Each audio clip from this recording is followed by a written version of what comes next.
Hi there, welcome to the IELTS Breakthrough channel. I'm David, your IELTS coach. Today we're going to talk about an issue that quite a lot of IELTS candidates suffer from. And this is feeling nervous before and about the test.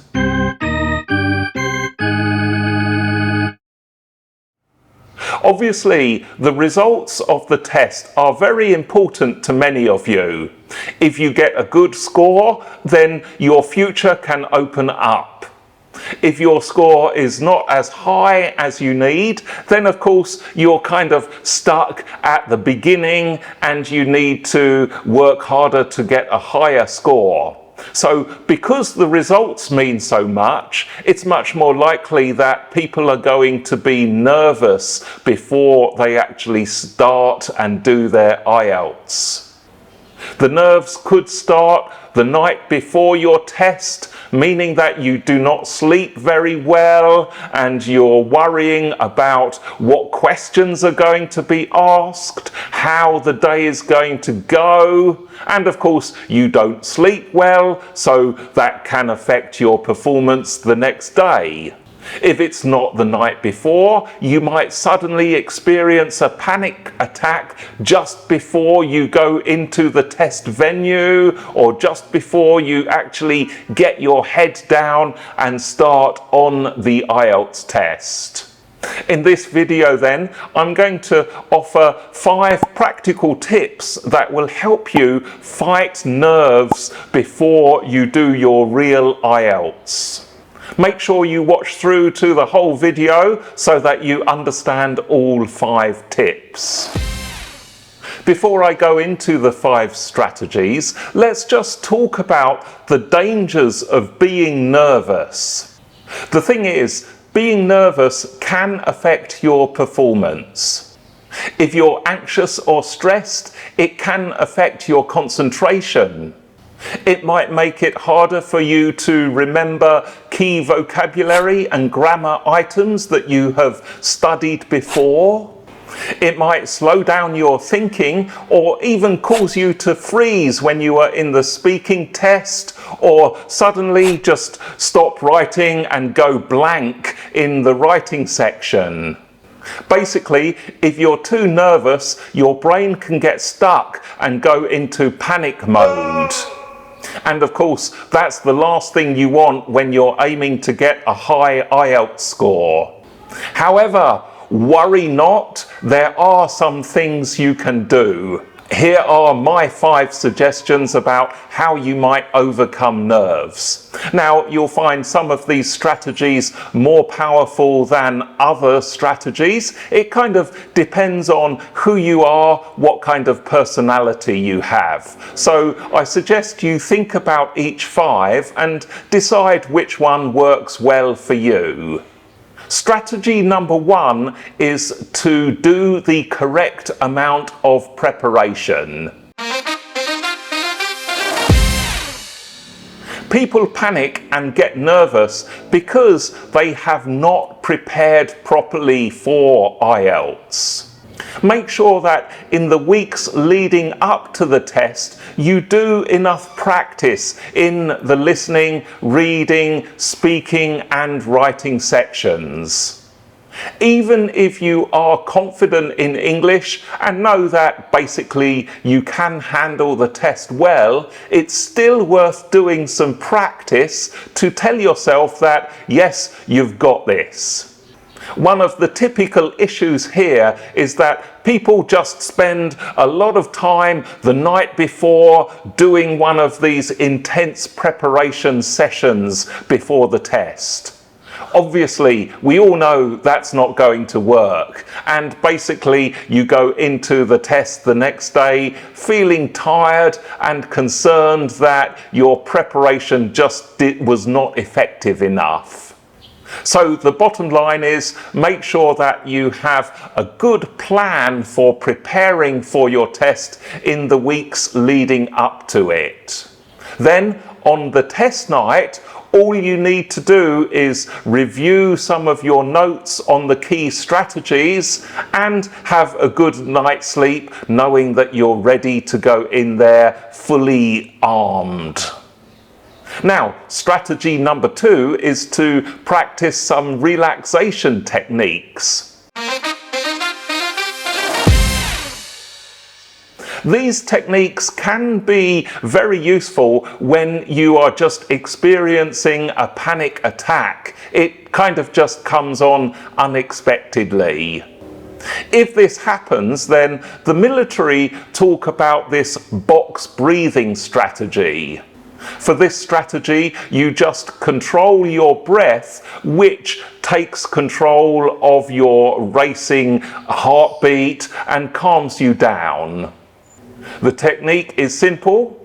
Breathe in for 4 counts, hold for 4 counts, breathe out for 4 counts, 4 seconds, and then hold again for another 4 seconds.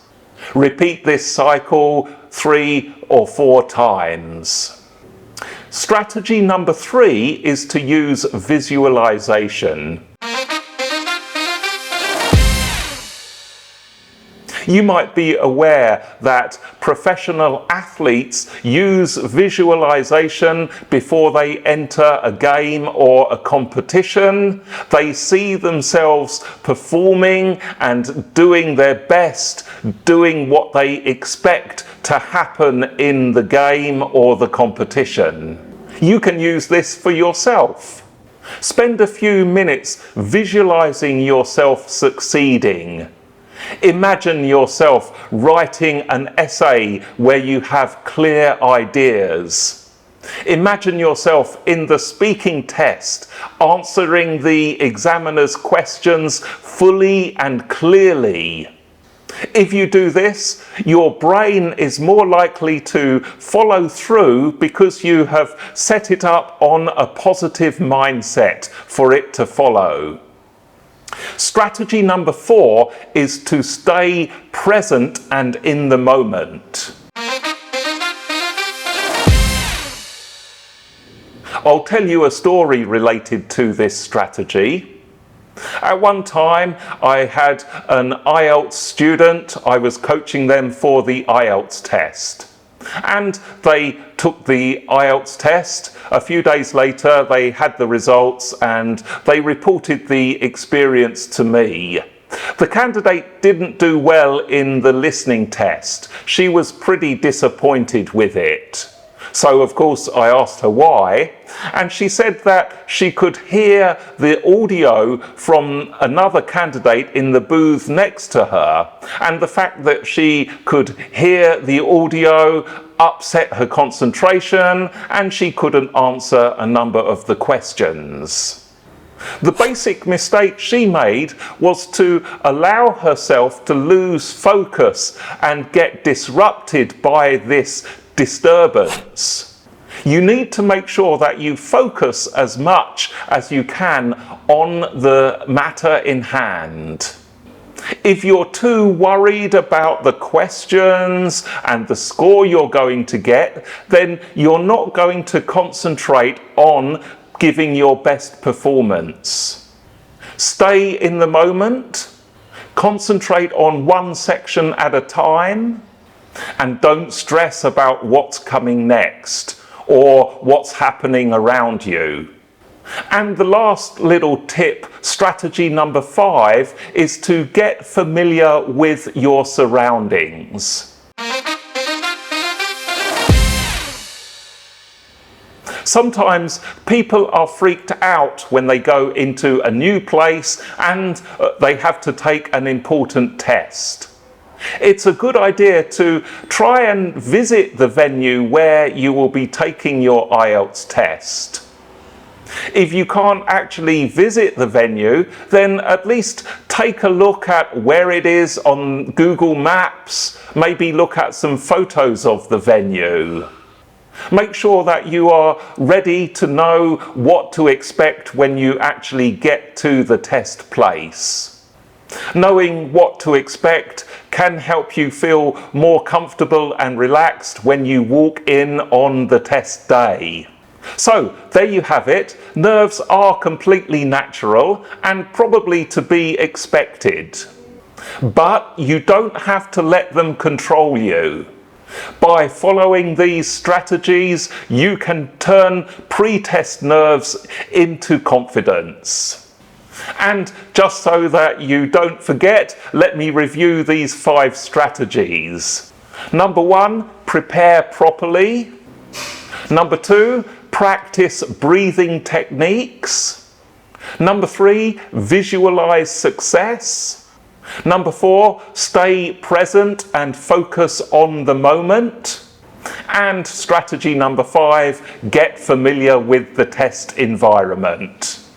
Let me know in the comments how nervous you feel about the IELTS test, and if you have any other ideas about how to overcome these nerves, it would be great to hear from you. I hope you found this video useful. Remember to subscribe to IELTS Breakthrough channel. We have tips and strategies related to the academic, general training and life skills versions of IELTS. In the meantime, have a fantastic day, morning, afternoon or weekend. Tune in for the next video. I'll see you there.